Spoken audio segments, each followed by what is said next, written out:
and welcome to today's Free Training Thursday.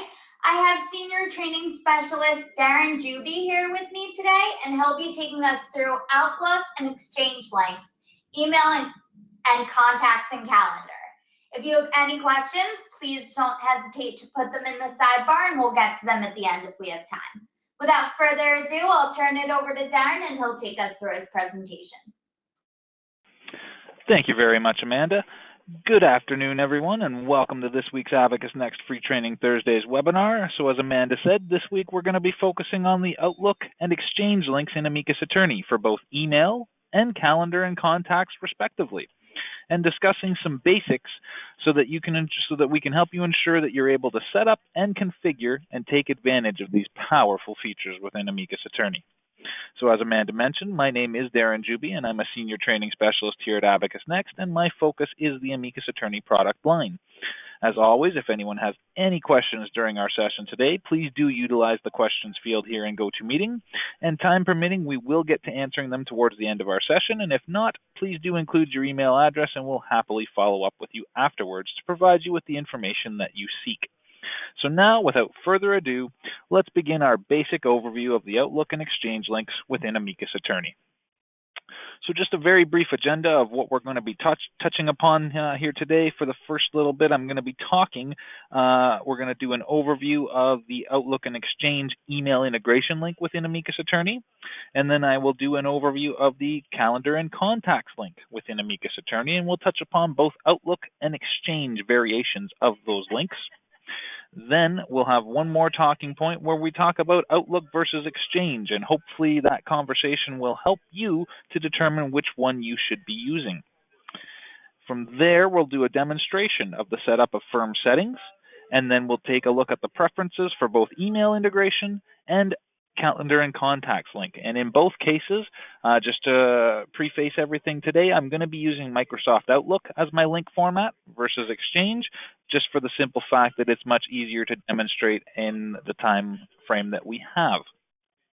We'll also touch upon how to disable the links, how to reset the links, and then, like I said, at the end of the session, time permitting, we'll open it up for any questions that anybody might have.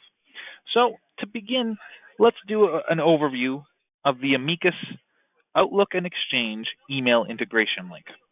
So email integration within Microsoft Outlook or with Microsoft Exchange gives you the ability to view, save, and manage your emails, including attachments, directly from within Amicus Attorney. You can also configure this feature to automatically save emails to Amicus based on a variety of different rules. Emails will appear in your communications module within Amicus Attorney, and an optional embedded Outlook view is available for those who prefer the familiarity of that particular interface. Your email lists in Outlook will indicate whether an email has been saved to Amicus, whether it has been dealt with, and the name of the file, if any, that it is associated with. Amicus Attorney supports integration with either Outlook as a standalone client-side integration, or with Microsoft Exchange, which is a server-side integration. And those are two important points to note. Always remember, whether it comes to email or calendar and contacts, if we're using Outlook, it's a client-side integration. That means that both Amicus and Outlook have to be open on our workstation for any synchronizations to occur. Whereas if we're using the Microsoft Exchange flavor of the link, which is server-side integration, then we don't need to even be at our workstation with either Amicus or Outlook open for that synchronization to take effect in the background for us, and of course, be there when we do log in. Now, a configuration wizard will guide the Amicus administrator and the firm members through the steps necessary for setting up and initializing the link. And information is provided on resetting the link and ensuring that the feature runs smoothly. Now, once configured, emails and their attachments can be accessed from within Amicus Attorney, and firm members can choose whether to save a copy of an email and or its attachments as an Amicus record with associations to a file and or a contact. Each firm member can configure their preferences to create these saved records automatically based on various rules. Now, let's touch briefly upon auto-saving email. So as I mentioned, each firm member can configure their email link preferences to specify that emails are to be automatically saved. Now, inbox emails are automatically saved as Amicus email records when the sender, that's who's in the from field, matches A, one of your Amicus contact email addresses, or B, the email address of your specified firm members. Now, sent items emails are auto-saved as Amicus email records as well when the recipient or the to field matches one of your Amicus contact email addresses. And in regards to attachments, they can also be optionally automatically saved, but this will occur only, and I stress the only part, if there is a file associated with that email. If there's no file association already in place, the attachment will not be automatically saved. Now, in regards to synchronizations, synchronizations occur regularly depending upon your selected mode, Outlook versus Exchange in this case, as follows. So in regards to Outlook, let's talk about that first. When you first enable the link through your preferences, the first synchronization is referred to as an initialization. And then automatically, while you remain logged into Amicus, according to the optional sync period that you as the user has specified at the time of setting up the link in your preferences. Synchronizations also occur when you choose Synchronize Now on the Amicus toolbar from within the Communications module. Or if we were to go ahead and reset the link, for instance, then there'd be a synchronization that occurs. And something to note here, ladies and gentlemen, is if Outlook is not, and let me stress the not part of this statement, already running when you do a sync in Amicus, it will automatically start as a background process. So it won't show up in your Windows taskbar, but it would show up in Task Manager if you were looking at the processes that were running. And your usual Outlook startup prompts, if any, will appear. Activity during the sync or deletion process is noted in the Amicus status bar. Now, let's talk about synchronizations as they pertain to the Exchange flavor of the email integration link. So, when the Amicus administrator first enables the link for you, again, that would be the initialization, that first synchronization. And then synchronizations occur automatically on a regular polling interval, regardless of whether you are logged into Amicus and whether your Outlook is running locally on your machine. So that's what I was kind of trying to explain as we came into this particular conversation. When you choose Synchronize Now on the Amicus toolbar from within the Communications module, that will force a synchronization to occur. And when the Amicus administrator resets the link for you, a synchronization will occur at that time as well. So that's a brief overview of the Amicus Attorney, Outlook, and/or Exchange email integration link in a very high-level basic overview. Let's do the same now for the Outlook and Exchange calendar and contacts link within Amicus Attorney. So the Amicus Outlook Exchange calendar and contacts link is a bidirectional synchronization feature that aligns your Amicus contacts, to-dos, and appointments with your Microsoft Outlook or Exchange contacts, tasks, and appointments. You can configure the link to synchronize any combination of your contacts, to-dos, or some may refer to them as tasks. So, of course, in Outlook, they're referred to as tasks, and appointments in either direction or in both directions. This calendar and contacts link is an ideal vehicle for migrating your data into Amicus Attorney, or for large firms where all the members use Outlook, but not necessarily all members use Amicus Attorney. That way, everybody's calendar is still in sync, whether they're Amicus users or not.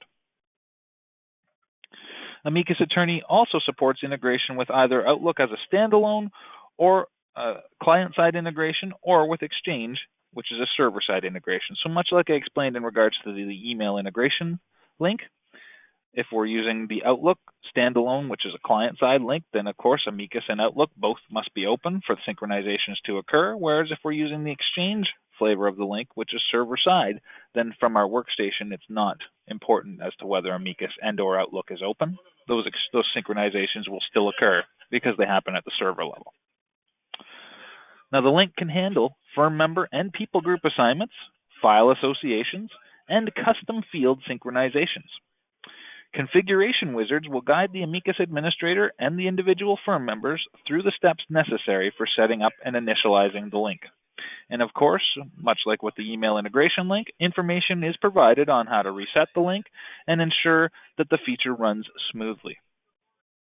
Now, the calendar and contacts link synchronizes Amicus people with your Outlook and or Exchange contacts, Amicus appointments with your Outlook or Exchange appointments, and Amicus to-dos with your Outlook or Exchange tasks, respectively.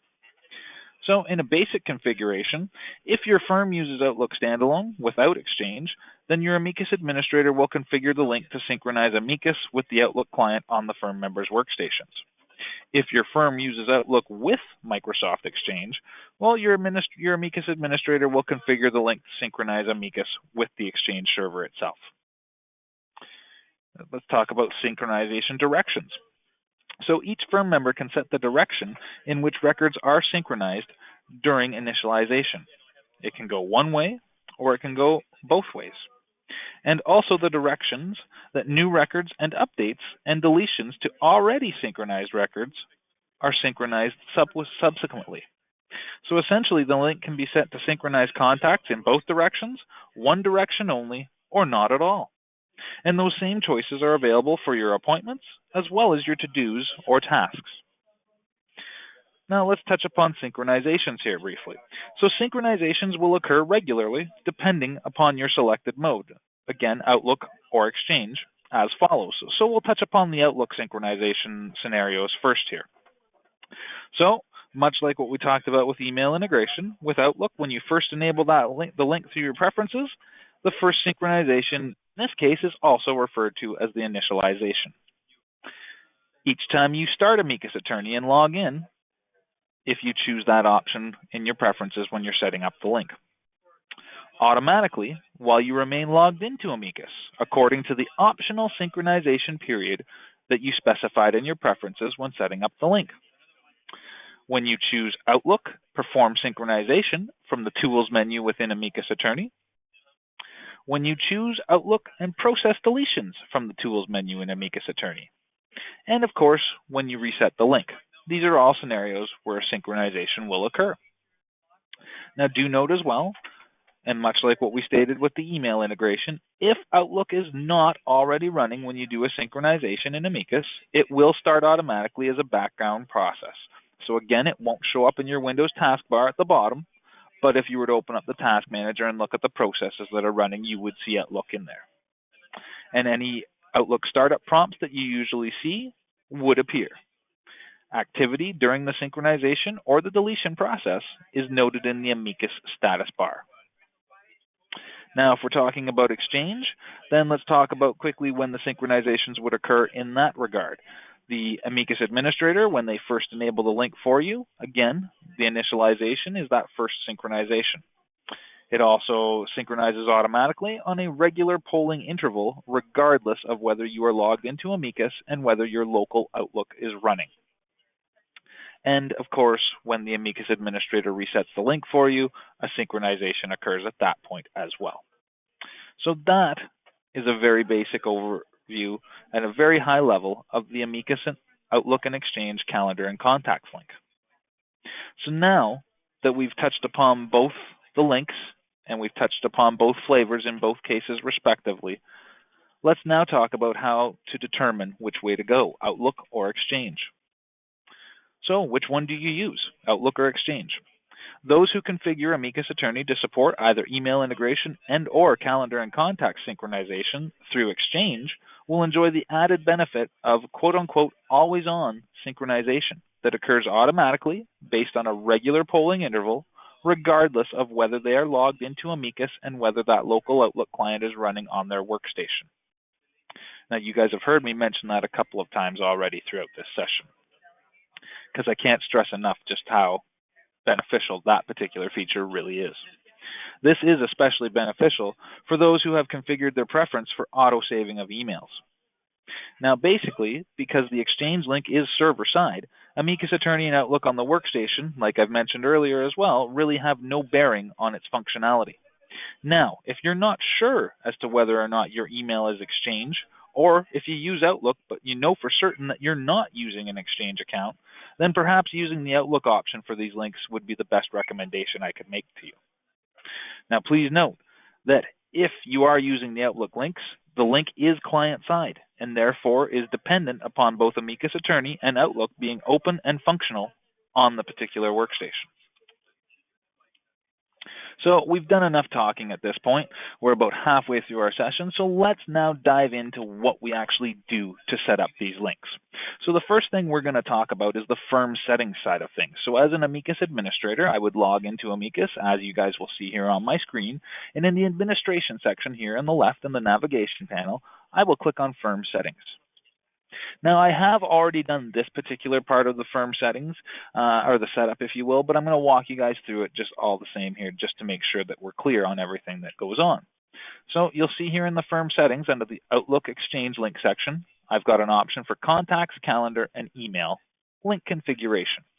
So I'm going to click on that, and up comes this particular firm settings dialog for the Outlook Exchange link. So I'm going to click on the configure button here. Now, you'll see here that I have selected Outlook Standalone, but we've got the options.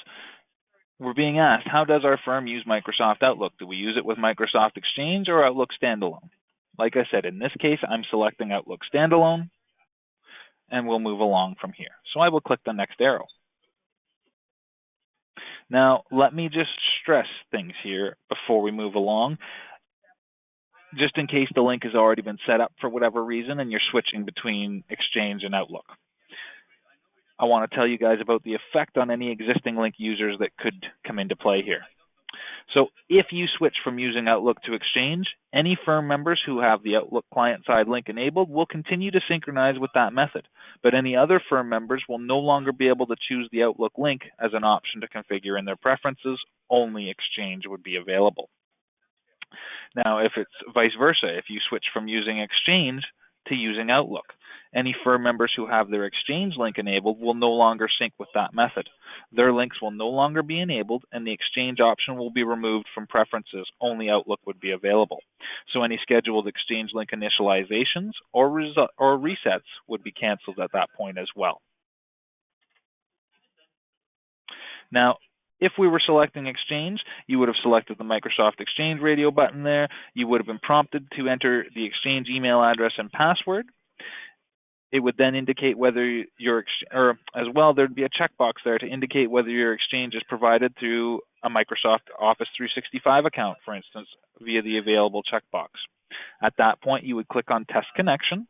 If the connection fails, providing additional information may help, such as your network's domain name, your username for logging into your computer on the firm's network, which might also be the same as your email address, or your Exchange server address. Then you would click Test Connection again. If you were still unable to successfully connect, and you've confirmed all the details, and if the issue persists, at that point I'd suggest please do reach out to technical support for further investigation and assistance, because there's obviously something going on in the background at that point. Now, upon successful connection, it would advise you it is done so successfully, and you would click the next arrow to proceed, which would get you to this screen that we are now seeing here. So in the case that we're doing, we've selected Outlook, and we click the next arrow to proceed, and we end up right here as well. So now let's talk about mapping contact addresses, phone, fax, email, and web labels. These mappings are only needed for the Outlook Exchange calendar and contacts link. So if you're not going to be using that, or if no firm members in your firm are going to be using that, you could skip over this part essentially. Now, if you are using the calendar and contacts link, the next three screens will prompt you for the following information. We're going to map the contact address labels, then we're going to map the phone labels, then any web or email labels. So what we would do is on the left here, we'd select an Outlook address, business for instance. We'd select business on the right here in Amicus contact addresses, and we would map them together using the map button. In this case, because they're named exactly the same on both sides, I was able to use the auto button here to do that. So then I'd click next. In this case, because we've got differences in naming conventions, perhaps using the auto button might not work so well here, but there are some that are the same. So you could try that, and then any that remain, you could select them individually on either side and map them accordingly. And the same holds true here. Now, our naming conventions are not at all going to be the same here. So what you'll see I've done is I've mapped my business email from the Amicus side to email 1 on Outlook. The home email address goes to email 2 in Outlook. The other email address goes to email 3 in Outlook. And then my business web address goes to my web page address in Outlook. And so that's really all there is to it to the firm settings side of things. So we click finish there and we are essentially done. So we'll say okay on that.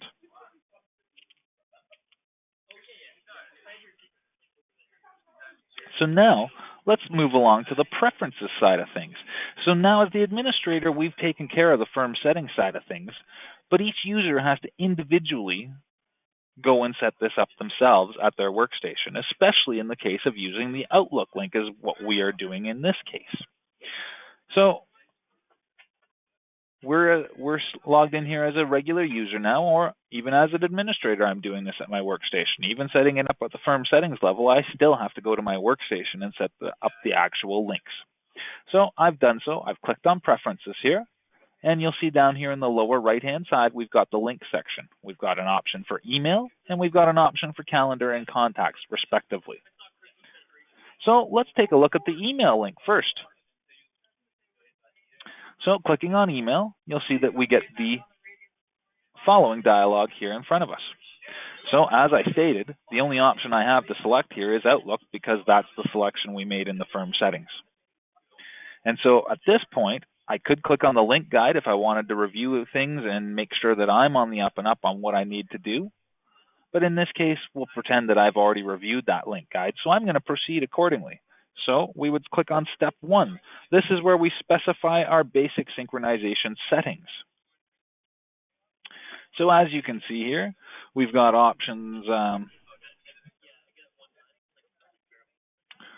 for the number of, we want to limit the range of unsaved email in the communications module to the last X amount of days. In this case, I've limited mine to the last 7 days. That way, it's going to be quicker on my initialization for the purposes of our session here as well. I have selected the option to show the embedded view of my Outlook mail in the communications module. I'm enabling the Amicus taskbar within Outlook. I do not use a POP3 account, so I have not checked that option off. And I'm going to leave the auto delete in the timer settings as is for now. But as we see here, we've got an auto delete option. If I check this off, when a saved or unsaved email is deleted in Amicus, also deleted in Outlook or Exchange. And as far as the timer goes, I can set this to automatically start a timer when a new email is created if it's associated with an Amicus file. So again, I'm going to leave those as is. And that's step 1. So now let's take a quick look at step 2. And this is where we go to specify how our attachments are handled. So in this case, I am using Amicus Managed mode for my document management within Amicus Attorney, and therefore I do not need to set a location here because it knows it's going to put everything in the shared documents location that Amicus Managed is forcing everything to. But you will see here that I do have a checkbox. When I save attachments on an unsaved email, also save the underlying email with file associations. Now I've checked that option off just to protect myself. So anytime I save an attachment off of an email, if that email was unsaved, it will save the email automatically for me with the file association put into place accordingly.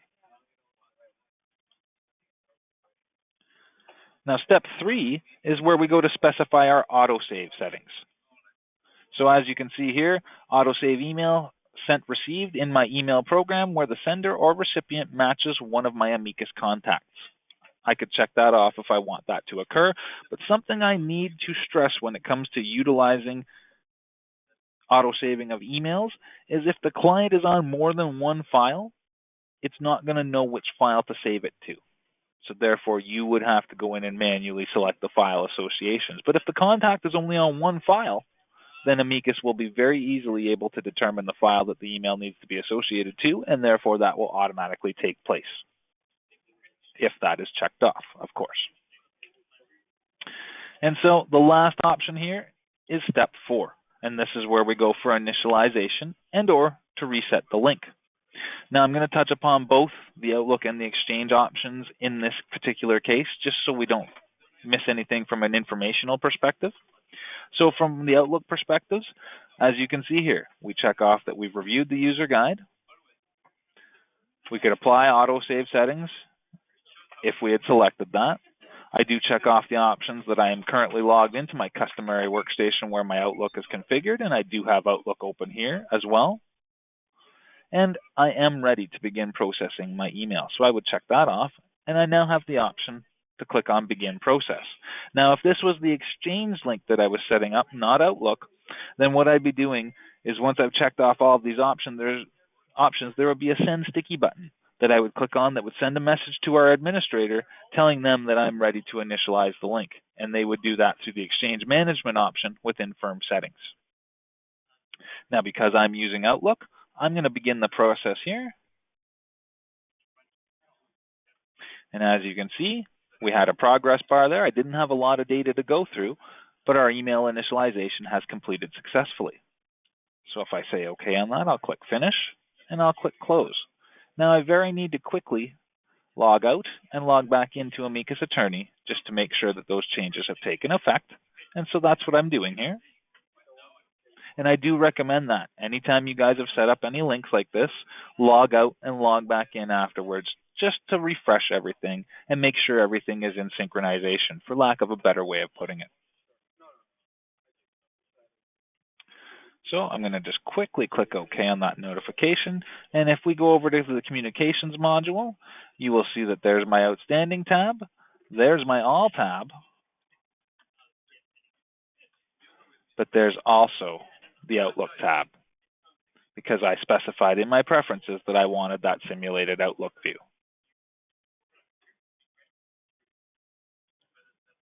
And of course, the Synchronize Now button that I had referred to in our earlier discussions is right there. So that was the email integration link.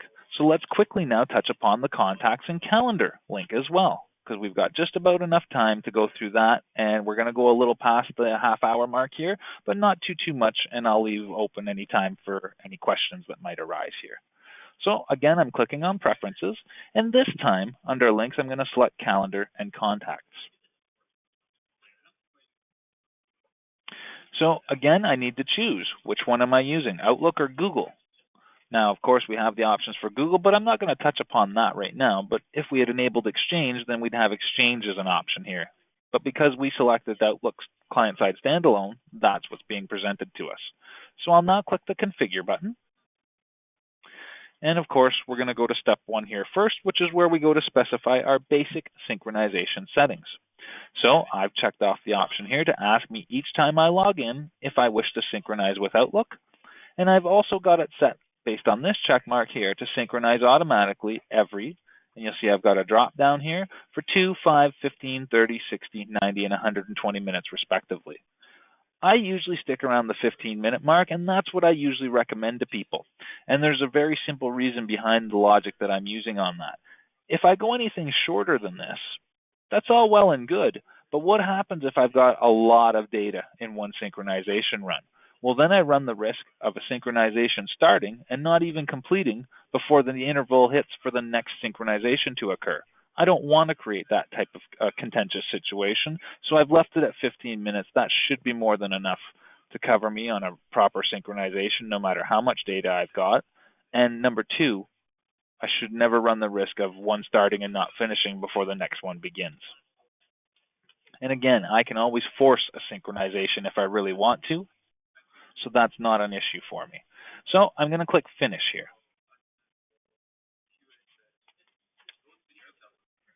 So now the next step is our link preferences in step 2.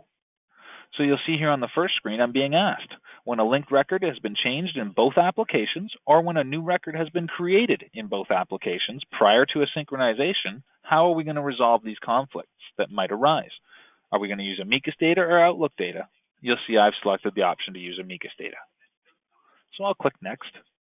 Now, as well, I want to point out that you can actually set the link up if you don't necessarily want to synchronize both your contacts and your calendar items. You could really synchronize only one of those types of items. So in this case, I'm going to skip over people and contacts, but before I do, I'm going to show you what happens and what choices are available if we say yes on this. So if I say yes to synchronizing my people or my contacts, you'll see I've got options for updates and deletions as far as the scope and direction go. So for updates, apply updates from Outlook to Amicus, yes. So if I update something on the Outlook side of things, that next synchronization will bring that over to Amicus and update the record over here accordingly. And the same holds true going from Amicus to Outlook. I could do the same thing in regards to deletions. If I delete an item on the Outlook side, do I want it deleted in Amicus? I've checked the option for that to occur. Same holds true for if I delete it in Amicus, do I want the corresponding record in Outlook deleted? I have selected that option as well. And of course, we've got this option right here for applying default assignments when synchronizing new contacts from Outlook to Amicus. So in the case of, let's say on my phone, I created a couple of new contacts overnight. And of course, we'll presume I'm using an Exchange account that's linked with my Outlook account. Then that would have synchronized to my Outlook. And then therefore, the next synchronization I do between Amicus and Outlook, it's going to bring those new contacts I created last night over. And when it does, if I check this off, it'll apply my default assignment preferences on new contacts to those contacts that it's bringing over in the synchronization. So if I include other firm members as assigned on my new contacts when I create them, then that will occur when these new contacts come across the link. Now, just again, to display that we can really customize this link, I'm going to say no on contacts, and I'm going to say next. So now the next screen I get on is enabling support for synchronizing Amicus appointments. Now I will leave that as yes. And on initialization, do not synchronize any appointments dated before. Well, I'm going to make this a really short sync, and we're going to say don't go anywhere past October. We'll say October the 29th, just to keep it a nice and short window here for us. Again, that way I can get this wrapped up in a timely fashion.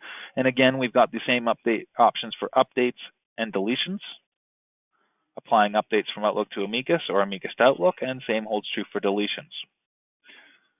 And so I'm going to say next on this.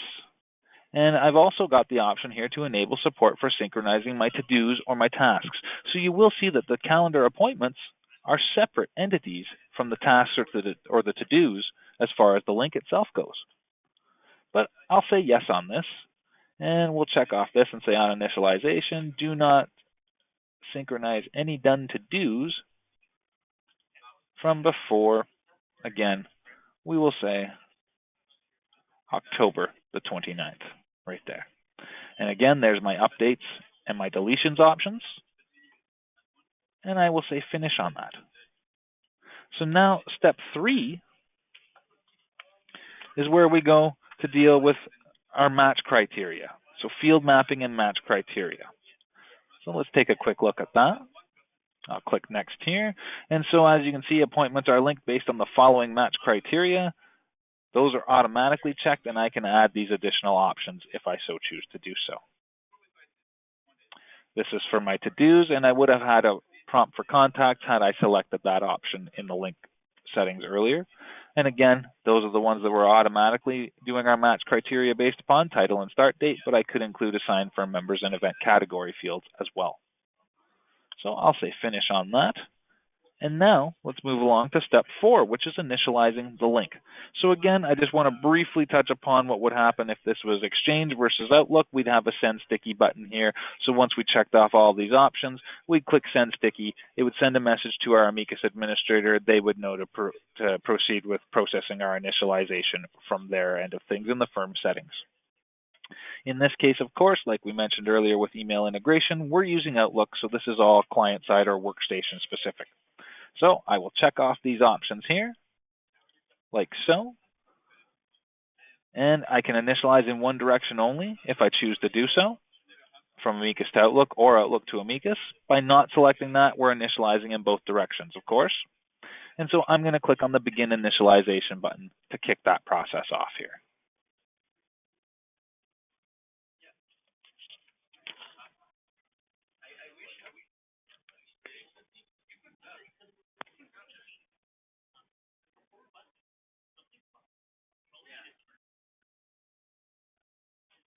Okay, and there's my log entries for the exchange or the synchronization itself.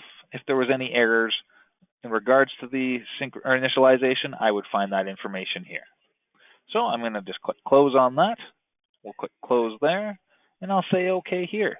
And again, I'm going to very quickly log out and log back in to Amicus Attorney. Now, there's two other things I want to briefly touch upon with you guys before we wrap up our session here today and get to any questions that might be out there. The first of which is how to disable the links. Oh, and as you can see here, here was a nice segue. So you'll remember from my preference settings on the calendar and contacts link, I did set it to prompt me. So I will say yes. And you'll see it initializes and does its synchronization while I'm logging in.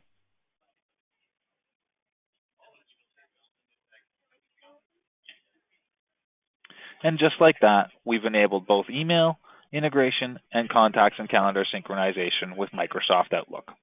Now, like I was saying, if we wanted to disable either the email integration or the calendar and contacts link, we simply have to come in here to the preferences. So each user would have to do this respectively if they wanted to disable the link, but they would come in here either to email or to calendar and contacts and simply set it to none. So in this case, if I wanted to disable the link, I'd select none and click close. If I wanted to disable the calendar and contacts, I would say none. And as you can see, choosing none will cause your current sync option to be disabled. You will need to reinitialize or reset your link if you switch it back on. Now I'm just going to say cancel on that. And I'll very quickly cancel out of there. But once we've done so, we would simply click OK, and the links are disabled. That's how easy it is. Now, the last thing I want to touch upon is how to reset the links. So first, we'll touch upon email integration.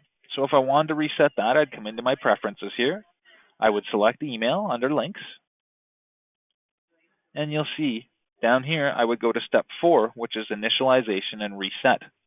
So if I click there, I would simply select these options again and begin the process.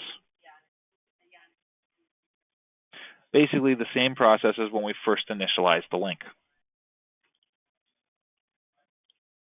Now, in regards to calendar and contacts, what I would do is click on here to open up this particular preferences dialog. I'd click on the configure button. And down here, you'll see I've got the reset button. So I'd click on that to reset the link and reinitialize it. And once I do so, I will get a prompt. So let's just see here. Do I wish to reset the link now? I would say yes. On reset, do not synchronize any appointments dated before. So you can see where I could set that. And I could put it right back to where I had it, which was October the 29th. And I could also say reinitialize in one direction only. And then all I would need to do is click on the Reset Now button, and it would go through that for me and reinitialize the link for me. Or if I had Exchange, I would click on the Send Sticky button and then click OK, and it would send a sticky message to our Amicus administrator notifying them that I wanted to reset the link, and they would be able to process that for me. So again, I'm just going to click Cancel on these screens. And so that, ladies and gentlemen, is a very high-level overview of the basics of the Outlook and Exchange links for both email integration and calendar and contact synchronization within Amicus Attorney. So not bad. We were only 8 minutes past the half hour. If anyone has any questions about what we have discussed and or demonstrated today, please do feel free to submit them now via the question feature here in GoToMeeting, and we'll leave a couple of moments here to answer any of those questions if there are any.